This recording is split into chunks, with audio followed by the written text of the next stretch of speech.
नमस्कार फ्रेंड्स, कौन आपण माने सेव खाउचंती कि कौन फ्रेंड्स सेव खाइबा आम स्वास्थ्य पक्षे ठीक ना प्रतिदिन सेव खाइबा द्वारा आमर स्वास्थ्य रे किछि प्रोब्लेम आसीबो। तो फ्रेंड्स आज आम एही वीडियो रे सेवर किछि बहुत भल गुण विषय रे जानिबा।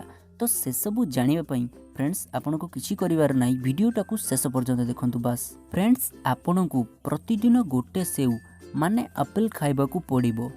जदि फ्रेंड्स आपणकर सकाळु उठी चाह पीबार अभ्यास अच्छी तो देखंतु फ्यूचर रे आपणक देह बहुत खराब होई पारे एवं अस्वास्थ्यकर मध्य रही पारे। आपणक स्वास्थ्य केबे भी भल रहिबो नाही चाह पीबा द्वारा। आ फ्रेंड्स आपणकर जदि चाह पीबार अभ्यास अच्छी तो फ्रेंड्स एहा को बंद करि दियंतु, काहेकि ना एहा आपणक फ्यूचर रे बहुत प्रॉब्लम घटाइबो। जदि आपण सकाळु उठिबा मात्रे गोटे सेउ खाली पेट रे खाउचंती तो आपणकु केबे डॉक्टर को पाखकु जीवाकू पड़िबोनी। तो फ्रेंड्स सेउ खाइबा द्वारा आपणक पेट जंत्रणा आउ एसिडिटी गैस आउ निश्वास रे स्मेल आसीबा एवं पाटी रे घा बा एही सब रोगरु आपण रक्षा होई परिबे। तो फ्रेंड्स आपणक शरीर रे रक्त कमी होउची तो आपण प्रतिदिन सेव सेवन करिबा निश्चित आवश्यक। कोन आपणकु जणा अछि कि सेव रे प्रचुर परिमाण रे आयरन थाए जहा कि शरीर गठन रे बहुत सहाय्य करि थाए।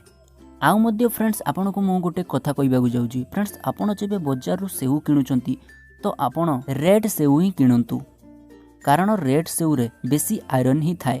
फ्रेंड्स जदि आपन को डायबिटीज रो प्रॉब्लम अछि तो आपन को निश्चित सेव खाइबा उचित। सेव रे सुगर रो परिमाण बहुत कम थाए।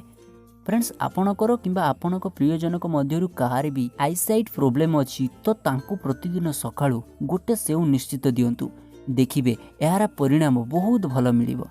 आउ भी मोटा लोक जदि सकाळु खाली पेटरे गोटे लेखा सेव खाइबे तो तांकर फैट बहुत कमी जीवो। तो फ्रेंड्स ये तो थिला सेव सेवन करिवार फायदा।